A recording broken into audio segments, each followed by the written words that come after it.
మిత్రులారా వార్తలు వాస్తవాలు క్లోజ్ ఎన్కౌంటర్ విత్ ఎస్ఆర్ ప్రోగ్రాంలో మళ్ళీ చెప్తున్నా మిత్రులారా, మళ్ళీ చెప్తున్నా, నేను మాట్లాడే ప్రతి మాట కూడా రేపు జరగబోయే ఉద్యమాలకు ఆయుధాలు అవుతాయి.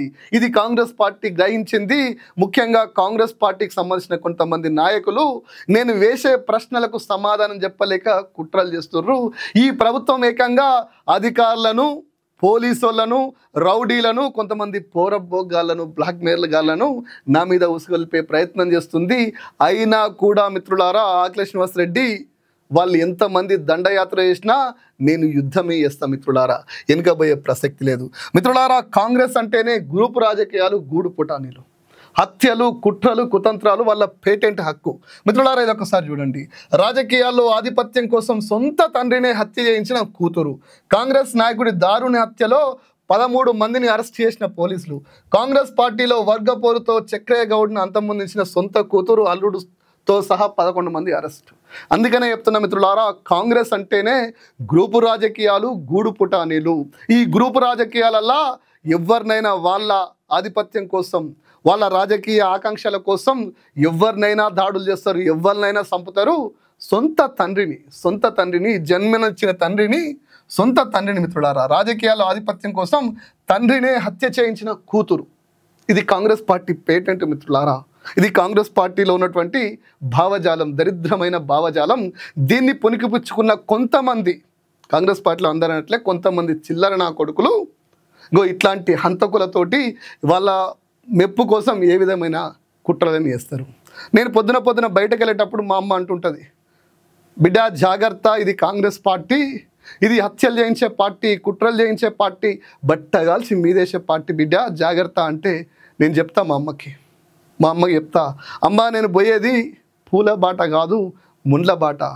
అన్నం పెట్టిన చెయ్యిని కాటేసే విషనాగులు ఉంటాయి, అన్నం పెట్టే చెయ్యిని కాటేసే విషనాగులు ఉంటాయి. సొంత తండ్రిని చంపుకోవడానికి వెనుకపోని ఉన్మాదులు, హంతకులు ఉంటారు. బట్టగాల్చి మీదేసే ప్రయత్నము చేస్తారు. అవసరం అనుకుంటే నన్ను భౌతికంగా కూడా తీసేస్తారు. ఎప్పుడు కూడా భయపడకండి అని చెప్పి నేను ధైర్యంగా, గర్వంగా చెప్తా. ఎందుకంటే నేను ఒక ఉద్యమకారుని, అక్కడ ఎక్కడవంటి కన్ఫ్యూజన్ లేదు.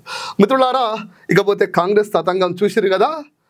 రాజకీయ ఆధిపత్యం కోసం సొంత తండ్రిని చంపిన కూతురు. రాజకీయం కాంగ్రెస్ పార్టీలో అంత గొప్ప విలువలతోటి కాంగ్రెస్ పార్టీ నడిపిస్తారు.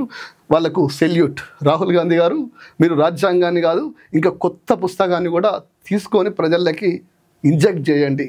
ఎట్లా చంపాలి, ఎట్లా చేయాలి, ఎట్లా హత్యలు చేయాలి, ఎట్లా చంపాలి. మిత్రులారా, కాంగ్రెస్ పాలన గురించి చెప్పాలంటే ఇవి చూడండి. నగరంలో ఘోరాలు, నడిచే రైల్లో లైంగిక దాడి యత్నం, రైలు నుంచి దూకిన యువతి, బాలీవుడ్ నటిని అతిథిగా పిలిచి నిర్బంధం, వ్యభిచారానికి ఒత్తిడి, ఒకే రోజు 2 హత్యలు, నడి రోడ్డుపై లాయర్ను చంపిన దుండగులు. ఇది ఇట్లుంటే మన దగ్గర ఒక జోకర్ పేపర్ ఉంటుంది. ఇవి చూడరు మిత్రులారా. పోలీసుల పనితీరుపై ఫీడ్బ్యాక్, పోలీస్ స్టేషన్లో 5 QR కోడ్ స్టిక్కర్లు, తెలుగు ఇంగ్లీష్లో ప్రశ్నలతో సలహాలు, ఫిర్యాదులు, 80% positive response, 20% negative response. Telangana police వాళ్ళు అంత బాగా చేస్తే, అంత గొప్పగా చేస్తే, అంత అభివృద్ధి పనులు చేస్తే, అంత డేగా చేస్తే, అంత నిఘా పెడితే ఇగో ఇట్లా హత్యలు జరుగుతుంటాయి, ఇట్లా మానభంగాలు జరుగుతుంటాయి, ఇట్లా మడ్డలు జరుగుతుంటాయి. కానీ పోలీసుల పనితీరు బాగుందని చెప్పేసి ప్రభుత్వం ఏకంగా ప్రకటించేసుకుంటుంది. సిగ్గు ఉండదు, శరం ఉండదు. నిజంగా అప్పుడప్పుడు అనిపిస్తుంది, ఈ ఓట్లేసిన వాళ్ళు కూడా పాజిటివ్ రెస్పాన్స్కు ఓటేస్తావా లేకపోతే ఈపు నుంచి అయ్యన్నా అన్నట్టున్నది నాకైతే. మిత్రులారా, ఇది కాంగ్రెస్ పనితీరు.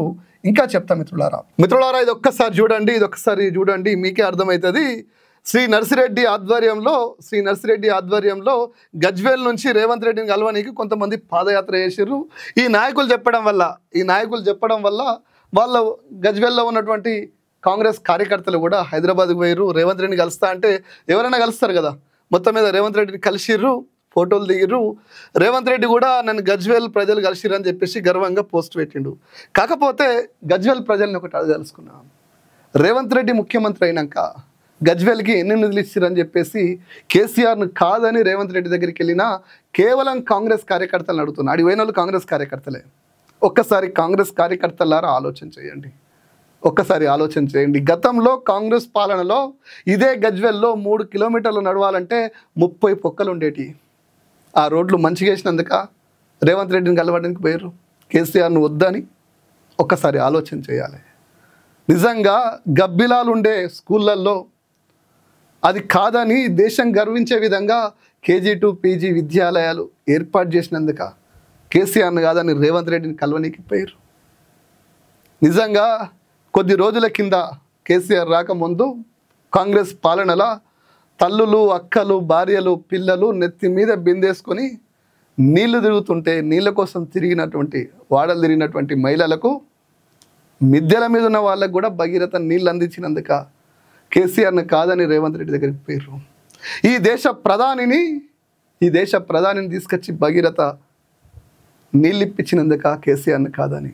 ముఖ్యంగా రేవంత్ రెడ్డి మీతో నవ్వుతూ మాట్లాడుతూ నవ్వుతూ షేక్ హ్యాండ్ ఇచ్చినటువంటి వ్యక్తి గజ్వేల్కి చేసిన ద్రోహం ఏంటో తెలుసా? కేసీఆర్ చేపిస్తున్న 180 కోట్ల అభివృద్ధి పనుల్ని రేవంత్ రెడ్డి ఆపినందుకు ఈ కాంగ్రెస్ నాయకులు రేవంత్ రెడ్డిని మంచి పని చేసారు, మాకు ఎక్కువ అభివృద్ధి అయింది, ఈ అభివృద్ధి వద్దు అని చెప్పేసి పోయి కలవనీకి పోయిరా. గజ్వేల్ ప్రజలు ఆలోచన చేయాలి. రేవంత్ రెడ్డి వచ్చినాక ఈ 15 నెలల్లో కనీసం గజ్వేల్కి ₹1 పని చేసిండా? ఏ విధంగా మీరు పోయిర్రు? ఒక్కసారి ఆలోచన చేయండి. గజ్వేల్లో ఉన్నటువంటి కాంగ్రెస్ నాయకుల్ని పార్టీల పరంగానే కొట్లాడకమన్నా, కానీ ఆ కొట్లాట గజ్వేల్కి ఏ విధంగా ఉపయోగపడుతుంది ఒక్కసారి ఆత్మపరిశీలన చేసుకోరి. సిద్దిపేటలో ఉన్నటువంటి కాలేజీని కొడంగల్ తీసుకుపోయినందుకు మీరు గజ్వేల్ నుంచి రేవంత్ రెడ్డిని కలవనీకి పోయిర్రా? సిద్దిపేట అభివృద్ధి పనులు ఆపినందుకు రేవంత్ రెడ్డిని కలిసిర్రా? గతంలో గజ్వేల్ని అభివృద్ధి చేస్తుండు అని చెప్పేసి గజ్వేల్ మీద అభివృద్ధి మీద అక్కసు వెళ్ళగక్కిన రేవంత్ రెడ్డిని కలవనీకి పోయిర్రా? ఒక్కసారి ఆలోచన చేయండి మిత్రులారా. ఇది తెలంగాణ గడ్డ.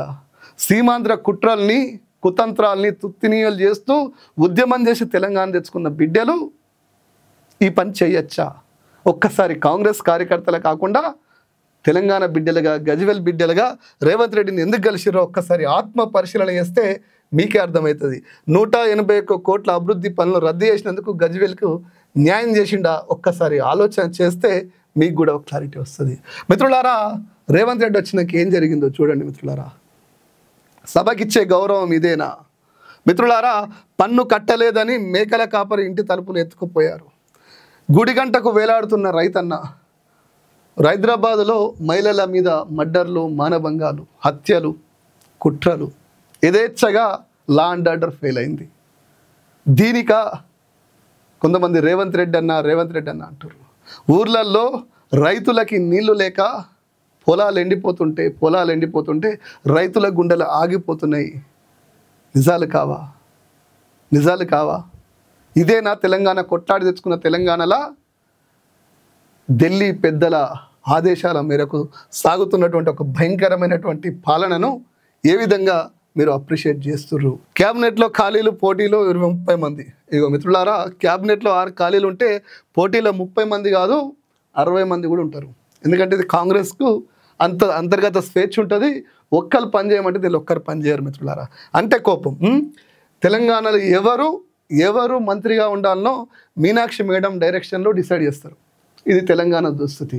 కొట్లాడి తెచ్చుకొని స్వయం పాలన కావాలనుకున్నటువంటి తెలంగాణ బిడ్డలు మీనాక్షి డైరెక్షన్లో తెలంగాణ అంటే ఎట్లుంటుందో తెలియని, తెలంగాణ భాష తెలియని, యాస తెలియని, తెలంగాణ అస్తిత్వం పోరాటం తెలియని మీనాక్షి మేడం వల్ల వాళ్ళ డైరెక్షన్లో ప్లాన్ చేస్తారు. రియల్ డమాల్. హైదరాబాద్ నగరంలో రియల్ ఎస్టేట్ రంగం పతనం. రియాలిటీ కుప్పగులింది. హైడ్రాకు థ్యాంక్స్ అక్బరుద్దీన్ లాంటి వాళ్ళని మాటలు పెద్దగా పట్టించుకోను, కానీ అభివృద్ధి పనులు పూర్తిగా నాశనమైనాయి. అప్పుల ఊబిలో తెలంగాణ కూరుకుపోయింది అంటే ఆ అప్పుల వల్ల ఎటువంటి పథకాలు రాలే, ఎటువంటి ప్రయోజనాలు లేవు.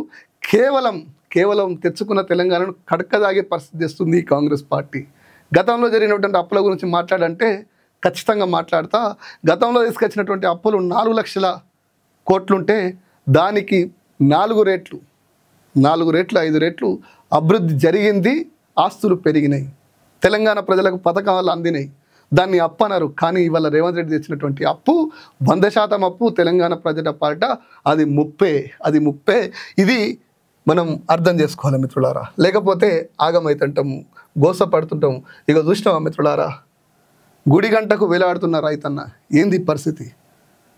ఒక్కసారి ఆలోచన చేయండి మిత్రులారా.